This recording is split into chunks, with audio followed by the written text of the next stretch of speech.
You're listening to Little Green Cheese Podcast, episode 88.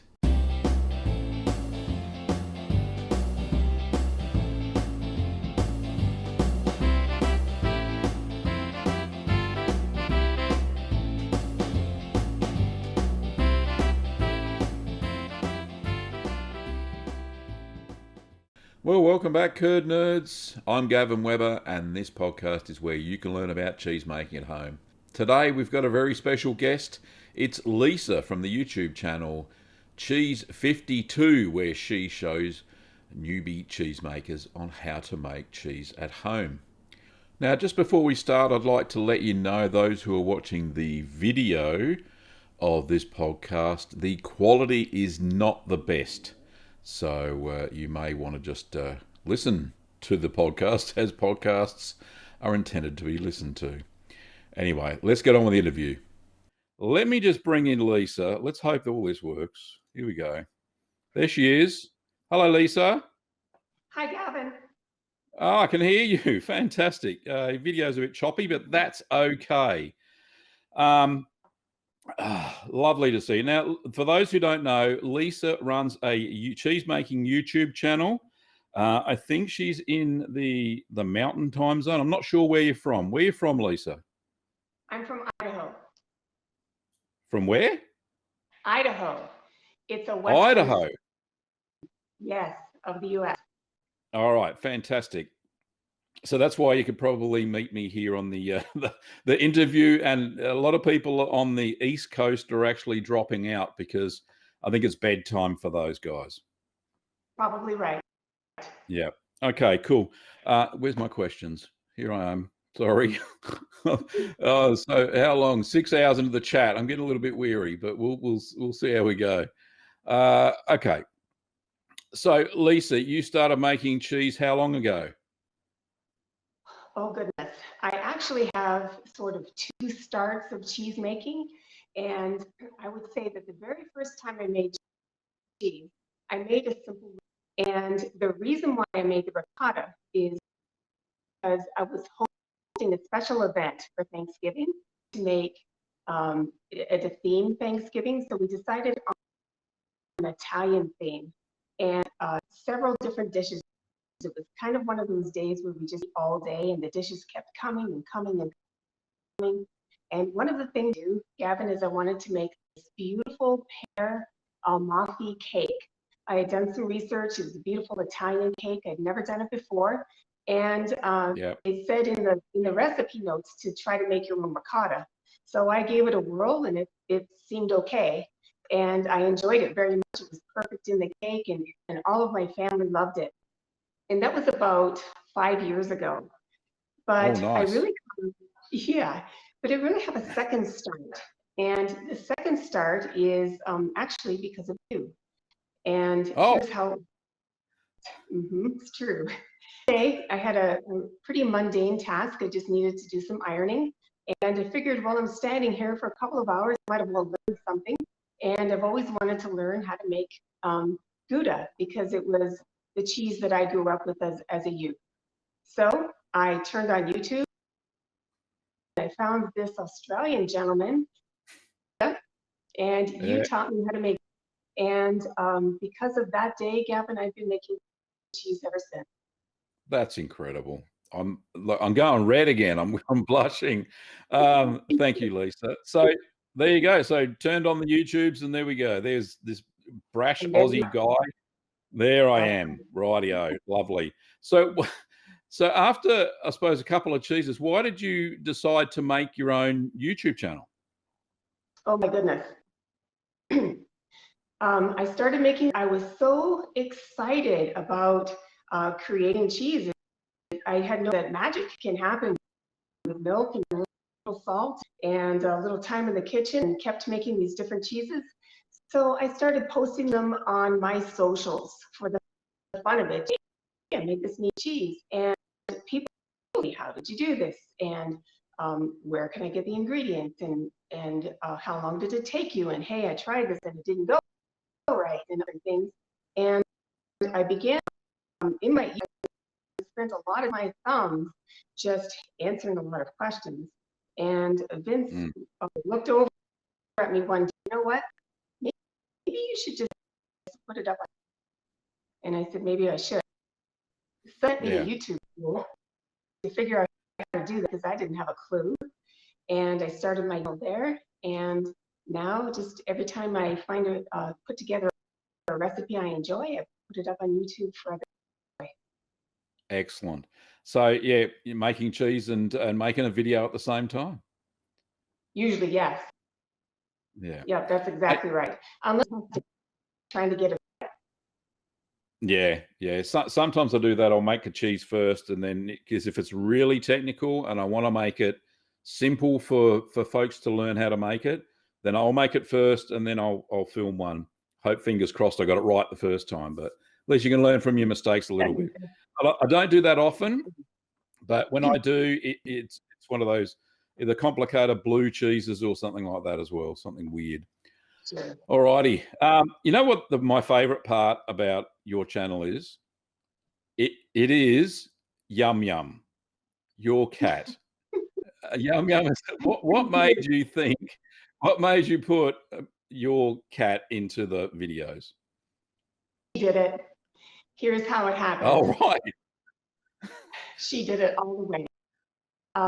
In my the very I tried to know, it was Crease, my first video on the channel. She was, as soon as I put the camera up, she was right in front of the camera, she's part of the action. And I'm sure it's because I'm pouring milk in the kitchen. I'm sure it smells good to her. So she's all up in my business, trying to smell the cheese and see what's we take her up the counter and goes, stop everything, sanitize everything, sanitize my hand. And so finally, I said enough, and I put her into a spare bedroom, and I figured that will solve it.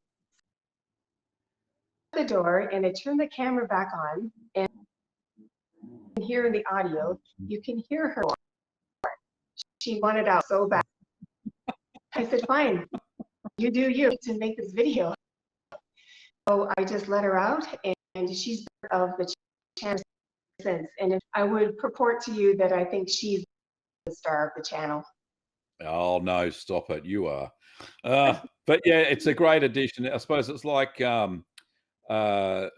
Hamish and Holly and Teddy when he was around. He passed away, but yeah, had them in the cheese taste test. But yeah, I like to do that because they're part of the family, right? So yes. No, exactly. it's really good. All righty, so where's the next question? All right, so how many? Oh, sorry, what? I'll start again. What cheeses have you made so far? Let's see.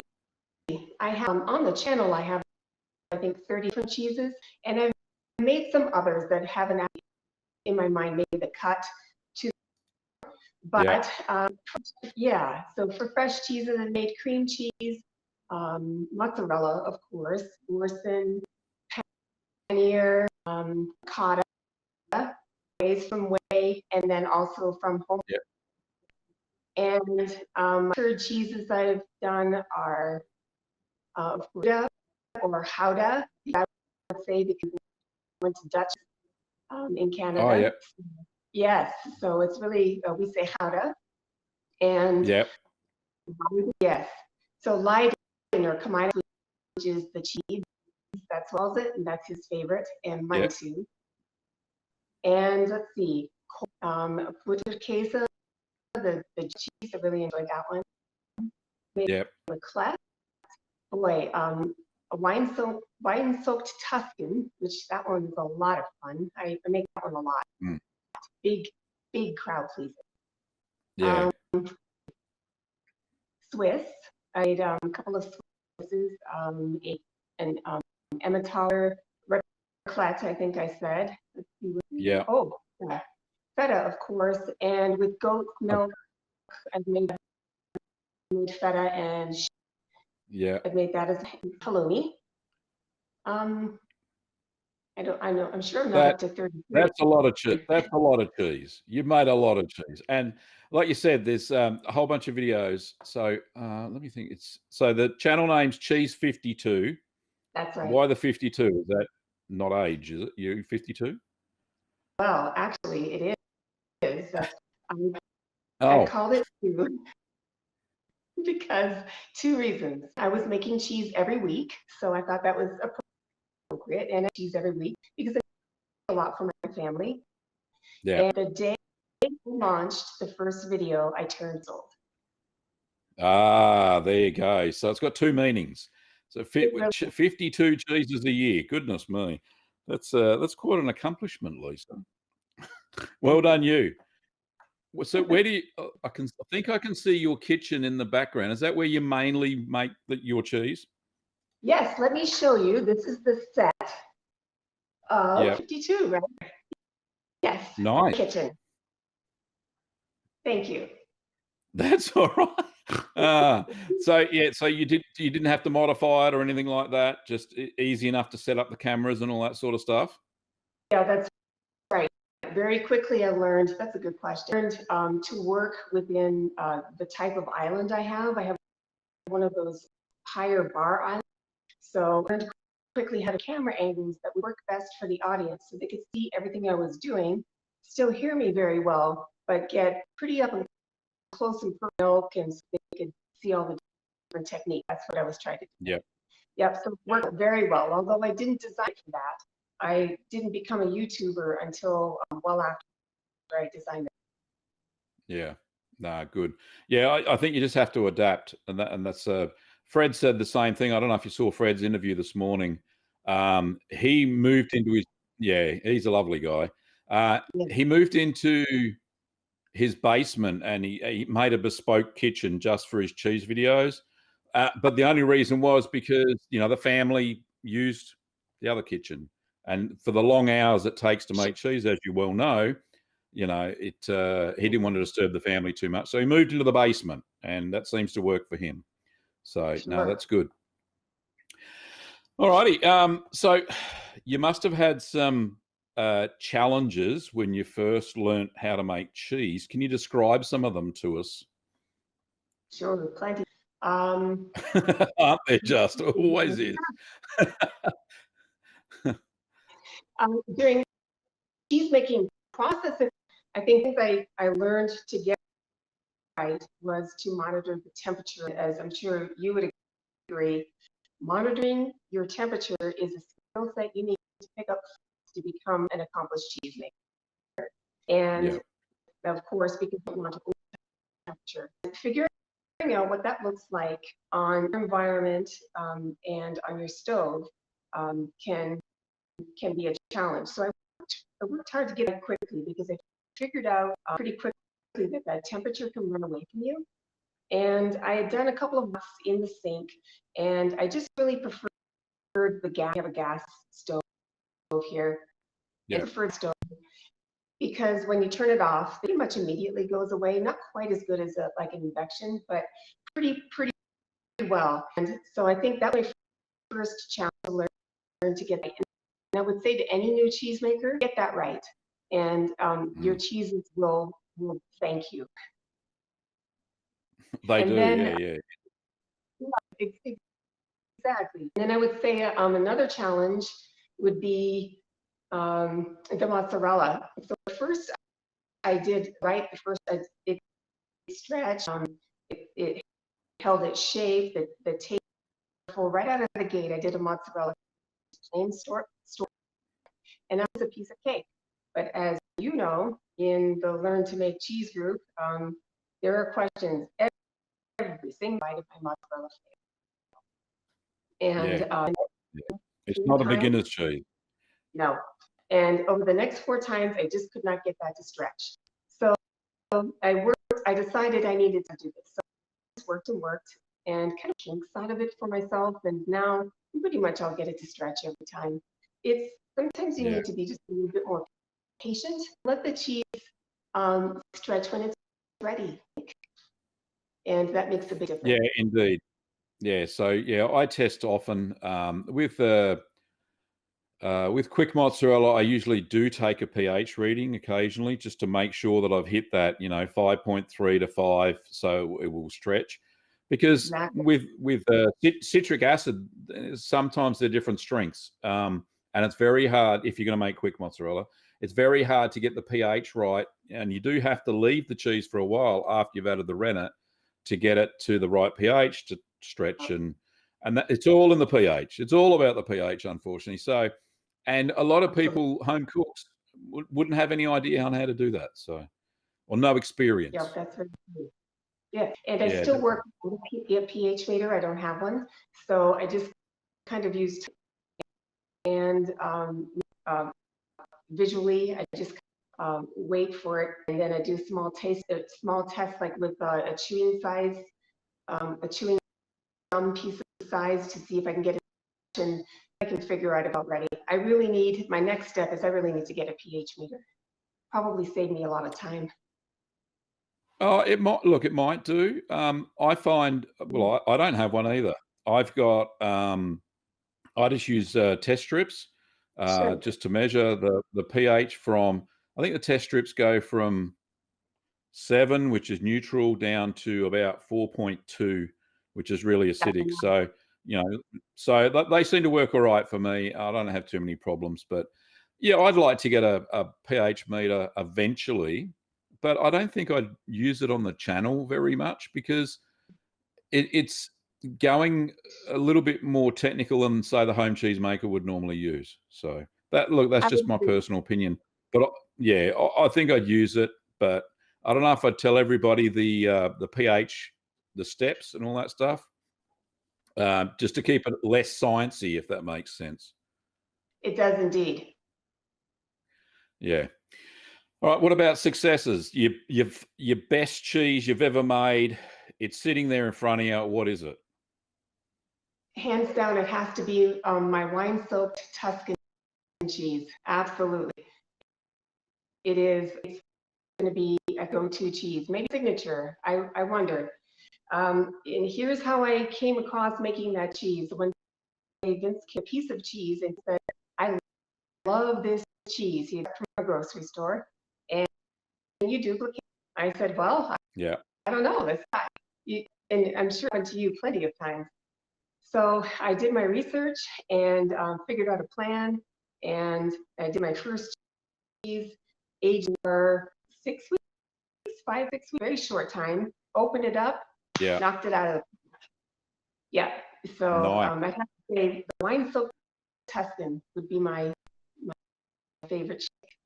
It's fun. I'll have to go and check out the video and see if I can make it as well. That would be lovely. Yeah, It's so good. Now, do you use a sweet wine or just a dry red wine? red wine. In fact, the one that any wine that has an excellent staining quality, I'm looking for that. So a Syrah typically Oh, has yeah. excellent staining. Sometimes the Merlot. And so what I'll do is, once the cheese is made, then I'll put it into a plastic bag, and I pour it, and I soak it and I rest it for a day or two. Soak it again for another, and then that second Oh, three okay. days is what color just goes deep, like even deeper than the dark red in your shirt. It's just Cool. Righto. stunning jubilee. Nice. I'll have to give it a go. I'll have a look. I Fun. also like one of my favorite videos that you did uh, was when you were hubby and you smoked a whole bunch. You did that smoked cheese test. Tell tell the viewers kind of how that came about and why you wanted to experiment, whether you wanted to smoke the cheese before it matured and why after, and what the results were. Right. So I saw there are many smoked cheeses in the grocery, some recipes for them. A lot of my viewers about smoked Gouda for their favorite cheeses. So I I began to figure out how best to smoke it, because of course I wanted, because as soon as you put any, it starts, and you need to keep the everything below what, 80 degrees Fahrenheit at least. Yeah. So my first thought was to figure out which time of the year was best to smoke it. So spring and fall would be best to smoke. And never smoke my cheese in the summer because, well, like right now it's 104. So yeah, I'm quite sure the Bit cheese would warm. melt if it's fatted right there. Yeah. Yeah, and then I also thought I don't have a smoker, like an actual meat smoker. So I thought, well, you can buy these smoker tubes. So you can just put the pellets in the tubes, and then you lay the tube inside your barbecue, and you shut the lid Yeah. with this smoking chamber. But essentially, you create a small smoking chamber. So that's what I did, just in my backyard. And um, there was in the Learn to Make Cheese group and in some other forums online as to which was best to smoke the cheese before it aged or to smoke the cheese after it aged. So I thought that I would do both. And Yeah. yeah, so what I did learn is definitely if you're smoking the cheese before it ages, make sure that the cheese itself is dry. So I did allow it to be dry to the touch like I normally would before I vacuum sealed it. And then from there, I took it and put it on the barbecue. And then I also did several other cheeses that I had aged to the age that I wished, maybe like 2 months or 3 months, a Colby, Yeah. a Swiss, and a Gouda. And then I put them Yeah. on as well. Did a lot of smoking. And um, I have to say that the result is of different reasons, but they definitely do taste different. And I did it side by side with the Goudas. So that same Yeah. recipe and just one aged about 3 months and then one not aged at first and then aged 3 months. And but the one that was aged 3 months, it was a little bit older when it Yeah. matched the other one, right? So Yeah. I'd have to say that the one that was smoked before aging, the smoke infuses beautifully throughout, and I would say is really a part of the paste and a part of the cheese. So it is incorporated into the flavors of the cheese. And if I could just take a guess, I think that happened while it continued to age. Yeah. I think, Yeah. No, yeah. it's a great. It was a great comparison. Because I'd always been of the mind that smoke it after it's matured. But you've shown that you can do it both ways, and there's a change in flavour profile, and I think the smoke goes all the way through it more, if that makes sense. I think it does. And if you age it and then let it rest for 2 weeks, which you need to do, even so, I think it has a more smoke pronounced flavor if it's Yeah. aged first, as opposed to it being part of the cheese itself. Oh, okay. No, it was great, and it was a great comparison video as well. Thank Uh, you. so, so what? Let me see. Your favorite, right? So you've already talked about your favorite cheese to make. All right. What's your second favorite cheese to make? It would have to be my dad's favorite, which is Leiden, the Kamina Cass. So Oh yeah, with cumin seeds, because every time I make it for him, it just makes him so happy. It's not very often because he lives in Canada. Yeah. And of course, I can't really ship cheese over the border. So I have to wait until he visits either my brother or me, and then we can enjoy the cheese together. So um, every time there's another family reunion coming up, I make sure I make plenty of Leiden so that my dad can enjoy it. So yeah. So that would be, yeah. it's a great cheese, and I've made as a Kamina Cast. I think that's the other name for it. Yeah. So Yeah. with the cumin, I've actually heard people actually use caraway seeds as well. A little bit different flavor. I think they do that in the Netherlands as well. Yep, they I don't know. do. I don't think it's. Yeah, I'm not sure if it's called something different, uh, but yeah, it's a great cheese, and the flavour is different. It's very, very different. So it's lovely cheese. Absolutely. Yes, I agree. So if you, I had a similar experience when you were talking about your Tuscan, the wine cheese, the wine soaked cheese. I had a very similar experience when Kim bought this chili brie, and she said, "Can you make it?" And I went, Okay, I'll have a look. So it was a it was the well, it wasn't a brie. It was a camembert. It was about the size of a camembert. You know, brie's about this big. You know, camembert is this big. Um, so I called it a petite brie, and just made something that I thought would be the same.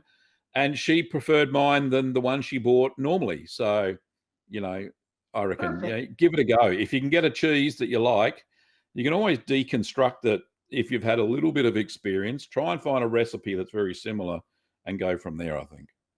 I agree. And it's Yeah, true no. too that he even preferred mine over the one from the store. So that's interesting. Maybe because it was made from home. Yeah, no, really good. Um, so, so do you? Uh, let me think. Where's my next question? Sorry, I'm getting tired. What's your What's your favorite? I Hey, understand. yeah, You're doing a sprint. There's reason to be tired. Carry on. I'm, I'm trying to do a marathon. I'm Yeah. trying not do a sprint. Trying to do a marathon. Um, all right. So, what's your favorite drink that goes with cheeses? There's my question. I get it out there. Do you change the For the different style of cheese, do you change the drink that goes with it if you're having, say, a cheese platter and that sort of thing? Yes, of course. I enjoy many different wines with different cheeses, some whites, some reds. But I have to say, if I could have one drink to cheese, it's champagne. Absolutely Nice. champagne. Yes, for a couple of reasons. First of all, I think that cheese should be celebrated at every opportunity. And to me, champagne is a celebratory drink, and it just a little bubble and whatever it is we're doing. And I've never met a cheese that champagne couldn't balance out perfectly.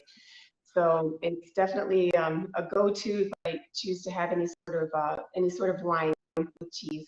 I'll reach for a bottle of champagne brut. In fact, it's a little drier and but Yeah. still fruit forward, and the fruit of inside the champagne, I think, pairs beautifully with so many different cheeses.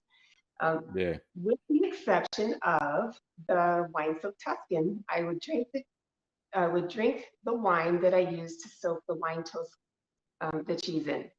But Oh, otherwise, yeah. Yeah. champagne would be my first. Yeah, champagne's good because I think it cleanses the palate too in between different Mhm. cheeses. I It's a actually, during the live cheese test I did just before, I thought that water was okay, but there could have been something better on the table. Maybe I should have broken out a champagne. I didn't know. But yeah, so wine people are, right pardon, have one right now. now. What time is it? No, it's a bit early. Bit early. I Okay. won't get through the rest of the stream. Oh goodness me, you're cheeky. So people are asking, where's Lisa from? Because they've just come in. Lisa's from a cheese channel called Cheese52, and there's a bit of a backstory. And it is, as Alexandria says, it is a brilliant channel. Yes. Oh, thank All you. right. No, no, you're welcome because you put a lot of work into it. I know personally, making YouTube videos is not easy. It might No, it's look easy, but it's not. It's not easy at all. You've got to learn so many new skills. It's just crazy. Not only do you have to make the cheese at the same time, you got to know oh, how to do the camera angles, the focus. You've got to do the mhm. editing, and you've got to do the sound production. You've got everything. You got to get the cat to stay still, so that That's yours. Yeah. So I yeah, think my favorite part of my least favorite part of making videos will be after the whole make is finished and you download all of the pieces into the editing machine or into the editing software, and you realize that just one clip, instead of hitting go for the video, you hit picture or stop or something, and you don't have this piece. Well, as you know, guess what? You're making a whole other cheese just to capture that 15 seconds. I've done it myself, and I've just had to get creative and just pretend to do that step. In fact, on one of the videos, the jalapeno cheddar I just did a minute ago that was showed, I forgot to show. I did exactly the same. I pressed the go button and it stopped the video, and I was pouring in the chili water from the jalapenos. So I just made it up as I went along. People didn't mind. They don't mind. It's okay. You don't have to make another cheese. Oh, goodness me. But no. So I've got to the end of the questions, but how much time we got? Still got 30 minutes, Lisa, if you want to keep going for a little while. Yeah, we can kick out for a little while. All right. So do you have any questions for me? Why don't you interview me now? Oh my goodness. I put you on the spot there, didn't I? Let me ask you, Gavin, what got you into cheese? Oh, good question, Lisa. Thanks. You're not reading the same questions I sent you. What got me into cheese making? All right. It is a good question. So, what happened? I was on a sustainable living kick. We were making our own food, growing our own veggies. I was planting heaps of fruit trees and all that sort of stuff in the garden. We've got it's about a 790 square meter block. I don't know what that is in. It's a little bit less than a quarter acre. In the suburbs, it's not as big as a quarter acre. I think it's a tenth. I don't know. It's smaller. 800 square meters roughly. Anyway, so I started planting all these fruit trees and stuff like that. And I grew up on a dairy farm way back when. I left to join the Navy when I was 16 because I had enough shoveling cow shit. I had enough of that. Didn't want to do that anymore. But I should have used the word manure, but yeah, you get the picture. But I grew up on a dairy farm, and we'd never made cheese, and because it just wasn't ingrained in the family. We were dairy farmers, but not cheesemakers at the same time, if that makes sense. A lot of people like that, of course. Got to stick to what you know. But what happened is during this sustainable living sort of transformation that we did here, I wanted to know, because we were starting to make our own pickles and jams and stuff from all the produce that we had. And I got some cheese, and Kim was she's a big fan of processed cheese, or was, until I started making cheese. And I said, I'm sure I can make something better. We were doing this challenge at the moment on the blog that I used to run called The Greening of Gavin. And we were doing this, what was it called? 100-mile food challenge. So you had to get all your food from 100 miles around from where you live, a big circle. And I thought, well, hang on, there's no cheesemakers, right? Because to one side of me is the city of Melbourne, a massive big place. I didn't know about many cheesemakers, but I could get a source of local milk, which was great, which was within the 100-kilometre zone. So I decided to go on a cheese making course, learn some skills. It was one of those ones at the local community centre. And there was these two old ladies that taught us how to make cheese. And you went along to the table and picked the recipe you want, and they helped step you through it, which was great. Long story short, the first cheese I made was feta. And then from there, they gave us a little booklet with about 6 cheese recipes. And I tried Wensleydale was my second cheese. And Wensleydale was one of the hardest cheeses I've ever made. It took so long. But I tell you what, the flavour was just mind-blowing. It was beautiful. And then from there, from the second cheese, I was kind of hooked. And I started making cheese every week, for about a year before I even started the YouTube channel. I think the first cheese video on YouTube was about a year later, so 2010, even though the channels existed about a year before that.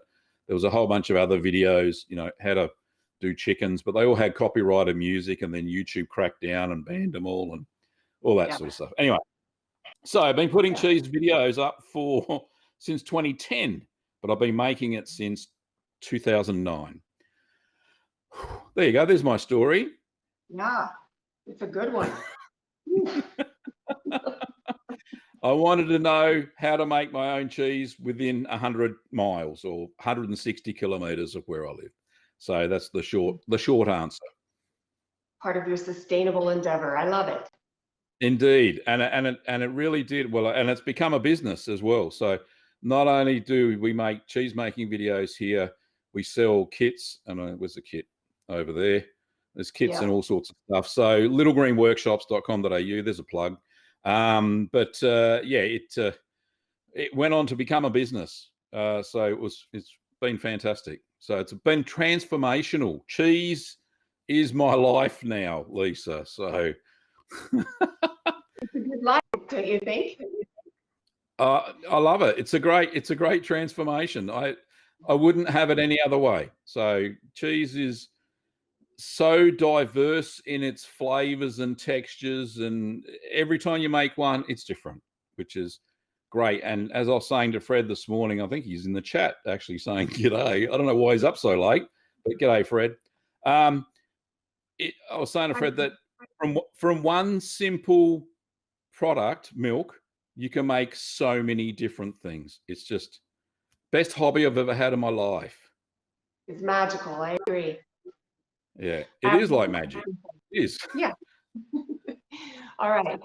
So one time I endeavored to make a wasabi cheddar, and so I used wasabi powder, and to put the wasabi powder in, I decided to mill it during just before the pressing stage. So after I chopped up all the cubes, and then I took the wasabi powder and I milled it, and oh my goodness, just before I just put the wasabi in, and I leaned over the cheese to do my work, and the fumes from the wasabi came up, and I melted my face off because the fumes were and I stopped the video, and I grabbed a kitchen towel and wiped the tears out of my eyes, and then I carried on, and I really should have finished the video. I never did. I carried it on with the safety glasses. You could hardly see what I was doing. But oh man, I've never had that kind of experience. Have you ever had a surprise midstream cheese making where you said, "Oh my goodness, what have I just done"? Yeah. But that wasabi story is excellent. I can just imagine it's like rubbing chilies in your eyes, but worse. Yeah. And it was Yeah. Yeah. I was trying to. What was I doing? I got this. I did this sponsored video for Lauder, which was a Dutch company from the Netherlands, and they sent me these molds, and they were too big to go into the cheese press, and I was balancing the I don't know some weight. I don't know how I did it, but yeah, I had the cheese the basket full of curds on top of the sink, and my sink's not level. The sink drainer is not level, so I was trying to balance all of these cans and weights and stuff on top to get. It was like 15 kilograms. I was trying to get right, and same problem as I think Fred said he had a cheese he called the ceramic killer or something. And I actually, it all, in the middle of the night, it all tumbled down. So it was about 1 in the morning or 2 in the morning. And Kim and I were woken up to this loud crash. And it was all the stuff that I had on top of the cheese mold just tumbled all onto the floor. Thankfully, it didn't crack any of the tiles on the floor. And Oh, the good thing was the mold, the cheese mold. I thought, oh, surely it's going to have a crack in it. No crack at all. So fantastic recovery, but scared the bejeebers out of us all. This crash and tumble in the middle of the night. We thought we were being burgled. That amount of noise. So yeah, so that was a surprising event that happened during cheese making, I suppose. But yeah, loud crash and a bang. I'm so thankful. I can't. Yeah, no, you can't see it at the moment. But the double lever cheese press that David sent me recently, I did a video about it recently, is going to be a savior with those big cheese baskets. So Yeah, the little spring one I got, it just didn't cut the mustard when it wouldn't fit the big baskets into it. So I want to make bigger cheeses as well. So that's good. But yeah, that was my unexpected mishap. That's a good story. I love the burgled part. Oof. Yeah. Any other questions? Yes. Let me see. If now you enjoyed the Dutch press versus the Yeah. spring-loaded press, and of course, the kind of press that I have is stacked up, which would you say, in your estimation, is your favorite press? Which of those types of do you enjoy the most? Look, I think they both, the two presses that I've got, and the stacking, that's not really press. That was just coming up with a solution. Didn't really work. But I do like the one you've got, where you do put the weights on top. That's pretty cool. You get a constant amount of pressure. So with the spring press that I use, you have to retighten the spring as you go along. So if you've left it for, say, an hour at, say, at about 11 kilos, which is half the spring pressing in, it will, as the cheese shrinks down and loses weight, the spring expands again. So you're not getting constant pressure. So I find that that's an issue with a spring press. What I like about the double lever or Dutch style press is that you've got constant pressure on the cheese. However, they are really big. They're big presses. So you've got to have a decent amount of space in which to set the press up and drain the whey that comes off it. So I think I'm going to struggle with that. I've done a dummy run on the Dutch press style one and really struggled to keep it on the sink. But the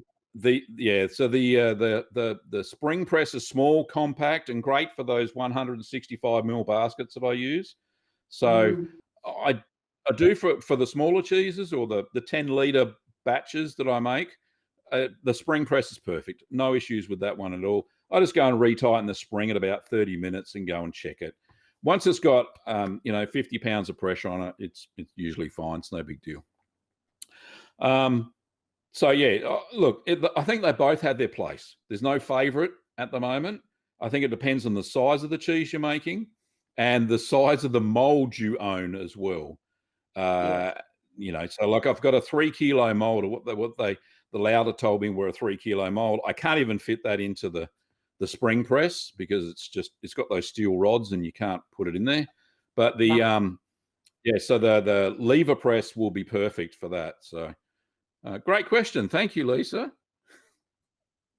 That one's another video in the making, I think. I think so too. I do a comparison type thing. I think that'd be really good as well. Yeah. So now, how long we got? We've been going for a while. Any other questions before we move on? No. I have one more. If you could do one thing differently in your YouTube journey, what would it be? If you could change one thing. Right. Yes, I would remain constant. Be consistent. That's the word, consistent. I didn't become consistent as in putting up videos at least once a week per se until about 2016. So nearly 6 years since I posted my first cheese making video. In 2016, I'd reached 10,000 subscribers. It took 6 years to get to 10,000 because I was posting a video once every 6 months, tops. Who's going to hang around for that, really? So consistency was key. That was one thing I would change. The other thing I would change, I'll do two. The other thing I would change would be to live stream earlier. I was scared to live stream. Yeah, I think that live streaming, and I think people would probably agree with me, the Curd nerds that are watching right now, it builds a community. It builds a sense of community because you've got feedback, instant feedback from people who watch the stuff that you do, who know, like, and trust you.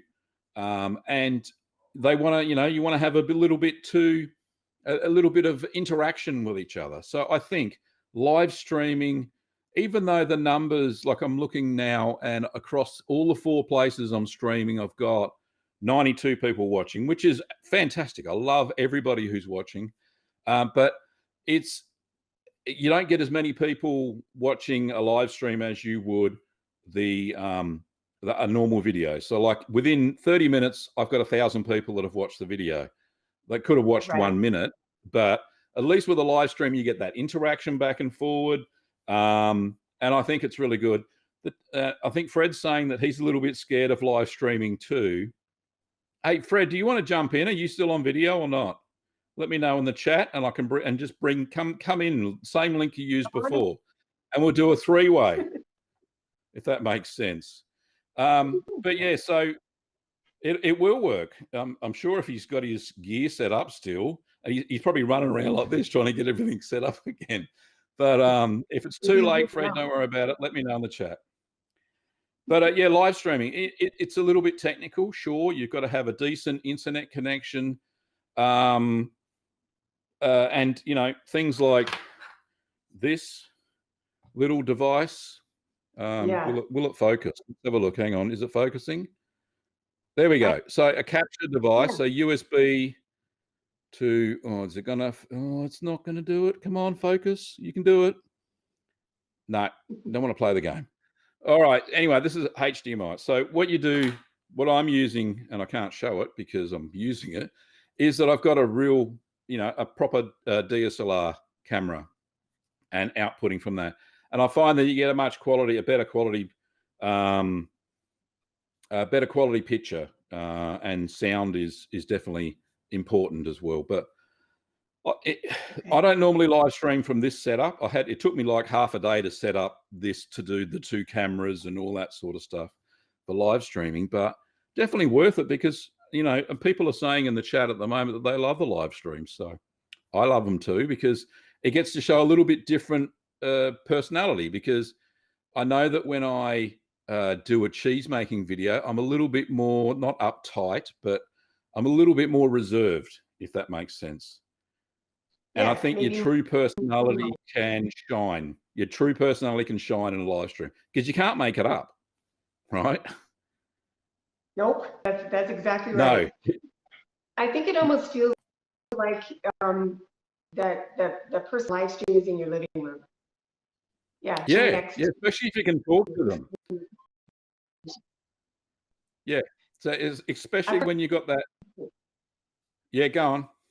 Oh yeah, no, the interaction. Yes, sorry. Yeah, I do have one more. Okay, go. I've seen these pieces of paneer that like maybe 2-inch or 5-centimeter blocks, where you can grill them, like either on a queue or on a grill. A friend who visited it and enjoyed so much paneer like that, that was grilled, and I tried to make that for him, and my wasn't cutting the mustard. I couldn't get the big blocks of paneer to stick together long enough to grill. Have you ever seen anything like that or tried like that? Yeah, I think the Indians make a style of halloumi. So using a halloumi recipe, which is very similar to paneer, right, all the way through to the pressing and all that sort of stuff, except they're using a starter culture, and that helps acidify the milk a little bit better than what paneer does. And I find that sticks together, and it's called Cypriot frying cheese for a reason. You can definitely fry it; it doesn't fall apart. So I think that's the style of cheese they're making, and just calling it paneer, because paneer, I think in Hindi, just means cheese. So so I think they're calling it all sorts of different things. So yeah, weird.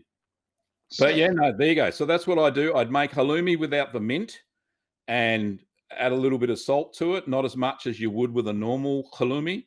But yeah, that's what I do. Oh, thanks. Yeah, and I think they'd probably be pleasantly surprised. So give halloumi a go. I don't know how Fred's going there. We've got 10 minutes to go until the next session. So, Fred, if you can't set up your camera, no big deal, mate. Don't worry about it. He's going to pop in 2 seconds, I can tell. But yeah, look, live streaming's cool. Now, and I thought, is this your first experience on a live stream to an audience? Yes.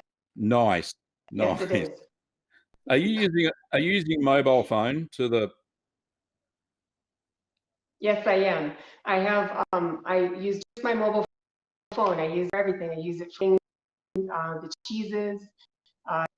It seems to work the best. But yeah, mobile. Yeah, yeah. It's it's a little bit jittery, the video stream, but that's okay. It seems some people are still watching, so it seems to be fine. Okay. But I tell you what, so when if you do choose to go and do live streams for your audience and your cheese community, then yeah, try and use a DSLR camera with a a little dongle thing that fits into your thing. You'll find that the connection is a lot better and the video quality is a lot better as well. But yeah, give that a go, because sometimes cell phone reception and Wi-Fi don't give you the right bit rate for the video. It's not smooth. But yeah, give it a go. Give live streaming a go. I'd love to be there chatting away, talking to Lisa while she's telling us all about her cheese. That would be most excellent. So yeah, very cool. Give it a go. Give it a go. Don't be shy. You're not shy here. It's all good. Yeah. All righty, cool. Do you have any final words of encouragement or wisdom for new cheesemakers? Oh my goodness. Yes, I guess the first would be. Oh, hello, Fred. I'm here. Hi. Oh, there we go. We got 3. It's all happening now. Hey. Don't be to just cheese making, and once you're in it, if you make a mistake, that's okay. Keep going, because even if you don't end up with the cheese that you expected to make, you'll still end up with cheese, and it'll probably be very delicious. It'll be just fine. I think it's to throw in the towel and say, oh, my temperature ran too high, so now I ruined it, or my cheese didn't fry as I had hoped, so I ruined it. That's most usually be fixed or just continued with. So I say just carry on, because it'll probably be amazing. Definitely. Fantastic. When you made your bandaged cheddar, I watched this video and you were not so sure about the aging process of this cheese, and I was watching it and I commented your video saying, oh, wow, Lisa, you pulled it up. You are great. You were. It was a journey for you. You were not so sure during the aging process. And at the end, yeah, I think, if I remember well, it was your best cheese at the moment. So I need to do this, and you are my inspiration for this next cheese of mine. So really, your channel is great. I would like to see more video of you. You're an inspiration for a lot of people. Oh my God, thank you. I really appreciate that. Yeah, Fred, you're a champ.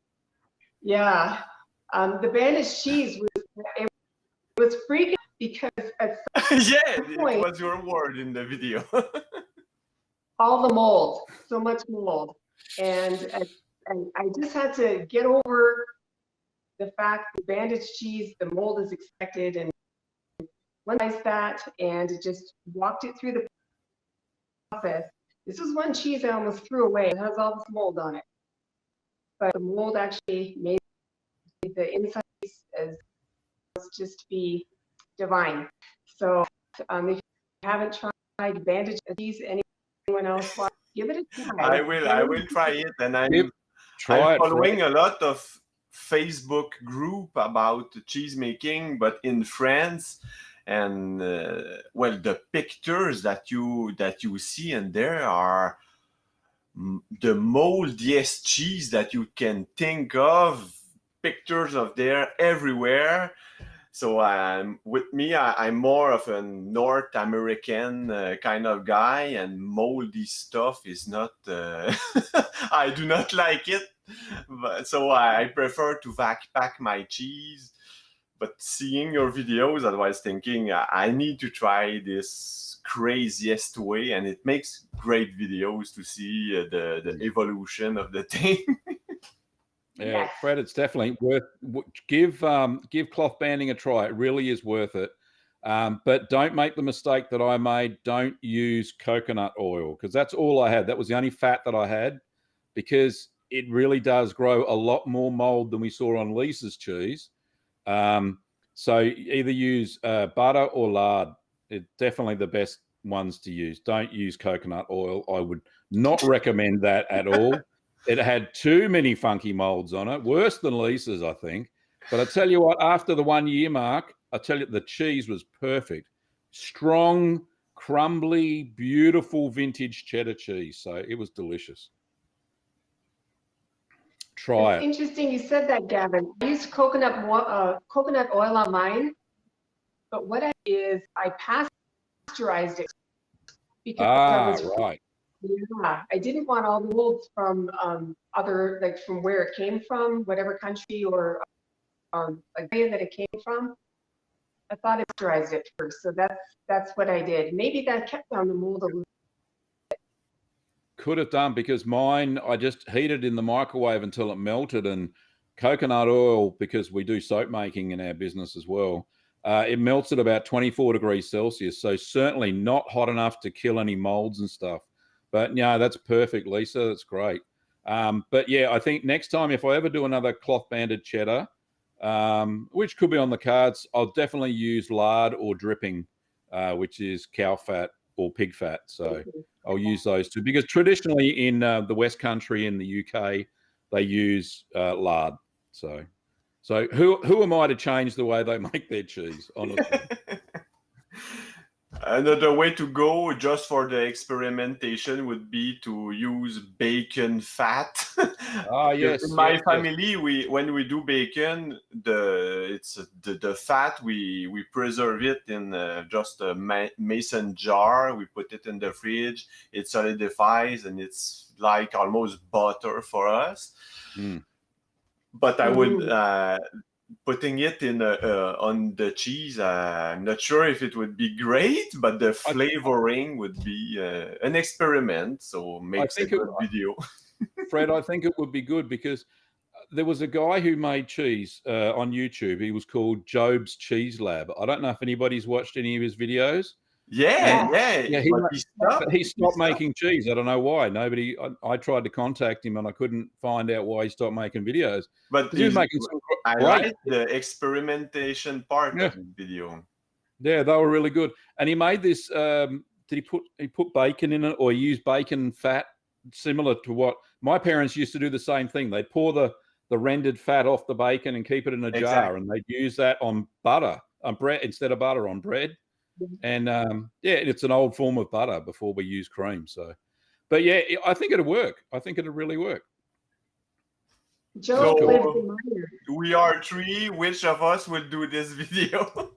You can do it, Fred. Okay. You can do it. You save the bacon fat already. You do it. So, Lisa, Gavin, you were saying something about Joe? Yes, he lives in my area. He lives in Idaho, and he moved a couple of years ago to do grad school. So I wonder, maybe perhaps grad school probably has his attention. I think it probably would, even more so with COVID as well. Yep, I think so too. Yeah. All right, cool. Well, it's been wonderful having all of you as a guest, but the segment was Lisa's. Thank you, Lisa. And thank you, Fred, for jumping in there. Big round of applause. I really appreciate it. And it's been lovely to have both of you guys on as guests and fellow YouTubers to boot. It's been fantastic. So I think you'll agree, Lisa's a very interesting person. And it was really cool there at the end where both Lisa and Fred from last week's episode joined in to the conversation. It was really good fun. Well, that's all we got time for, Curd Nerds. Thanks for watching and listening to the Little Green Cheese podcast. If you want to pick up kits and other cheese making supplies, pop over to littlegreenworkshops.com.au. You can also find my ebook there, Keep Calm and Make Cheese, the beginner's guide to cheese making at home.